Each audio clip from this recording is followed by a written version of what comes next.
David, good morning. Hello, Jeff. Greetings from Las Vegas. Thank you again for speaking to me today about your new novel, Daylight. Thank you very much. It's good to be there. Well, Adaline Pine is unique among FBI agents. She works alone and remotely. No, she doesn't. She's a loner. She's a lone wolf. She doesn't like all the smoke and mirrors out there and anybody looking over her shoulder. Now, that's not the norm for the FBI, is it? No, it's not. I mean, these RA resident agencies can be small. Usually they're two-person agency, the smallest ones. The field agencies, the field offices are the really big ones. Like out in Arizona, Phoenix would be one of the big field offices, and you'd have hundreds of agents operating out of there. But they have a lot of RAs around the country, and those are usually two-person shops. But I cut that in half and just made it a one-person shop with her. And Adaline's looking for closure. She's trying to find out the truth about her sister. Yeah, she really is. Mercy Pine was kidnapped from their house when they were little kids, 6 years old, in rural Georgia, and it really destroyed Pine's life. Her parents divorced, then disappeared. Pine's the only one left, and this failure of closure for Mercy Pine has really leached into her professional side, and the FBI finally gave her an ultimatum. Look, you're messing up at work. You need to get closure on your sister's disappearance. Find out what happened. We'll give you some leave to do that, and then come back. If you can't do it, then don't come back.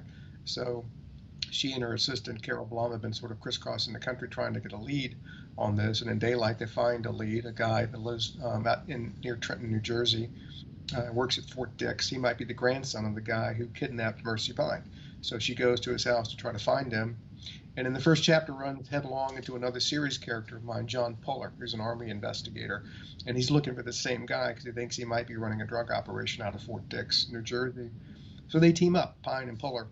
He helps her and she helps him, and there's a lot of revelations in this story. I named it Daylight because Pine gets a lot of daylight in this story, and a lot of it is very depressing.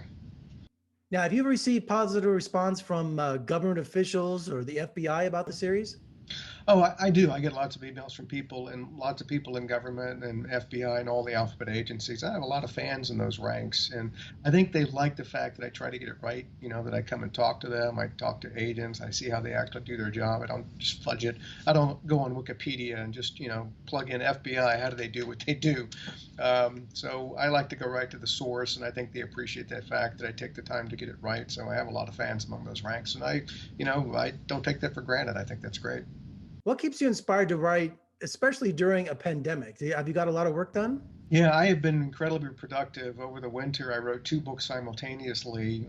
I spent 2 weeks writing on Daylight, and then I jumped in my time machine and I worked for 2 weeks on another book called A Gambling Man, which is set in 1949. So I shuffled between the 21st century and the 20th century back and forth. It was kind of cool. So I was very productive, but I think what really motivates me is that I've always loved to tell stories since I was a little kid.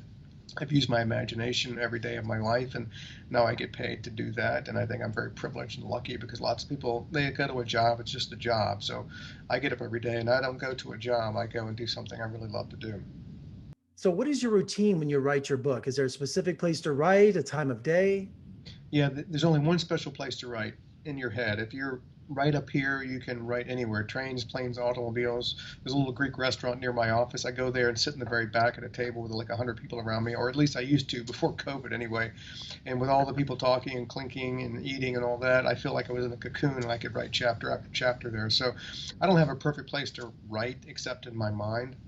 And then the physical place just takes care of itself. It doesn't really matter where I am. I just write. I don't want to forget to mention your Wish You Well Foundation, which supports adult and family literacy in the United States. How's the foundation coming along? Yeah, we have supported organizations and programs and initiatives in almost all 50 states over the last 20 years. We've poured millions of dollars into this with one goal: to eradicate illiteracy in the United States. That is the one major flaw in this country holding it back. If you look at illiteracy, it's tied to every social ill we have, from poverty, social injustice, to corruption, to crime. If we get rid of that and lift everybody's boats, give people the educational opportunities they have to succeed, we would be a much better nation. That one skill, the ability to read at a high level, that will determine whether you're going to be successful in life or not.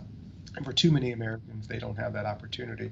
And the goal of the Wish You Well Foundation is to give as many people as we possibly can that opportunity. COVID has really turned this field on its head. A lot of it is in classroom training, volunteer tutors face-to-face. The audience that they're often servicing, you can say, oh, we'll just do it online. Well, the fact is a lot of these people don't have computers at home. They don't have access to broadband. so they can't even get online, and that's across the swaths of America that happens. But we've really stepped up our game. We put more money in it this year than I think we ever have in any previous year, because I think the demand is even greater. So we need to step up to meet that demand. Now, is this the end of the line for Adaline Pine? Is there another book in the near future? I'm working on a next book, the fourth book in the Atlee Pine series, that will reveal everything about what happened with Mercy Pine. That'll be out next year in the fall. And I'm about halfway through that right now, so it's going to be a very exciting conclusion, at least to that one mystery. But even when that is done, I'm going to keep writing about Atlee Pine and Carol Blum. They're two great characters, and they're not going anywhere.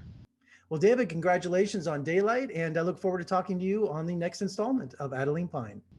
Excellent. Thank you very much.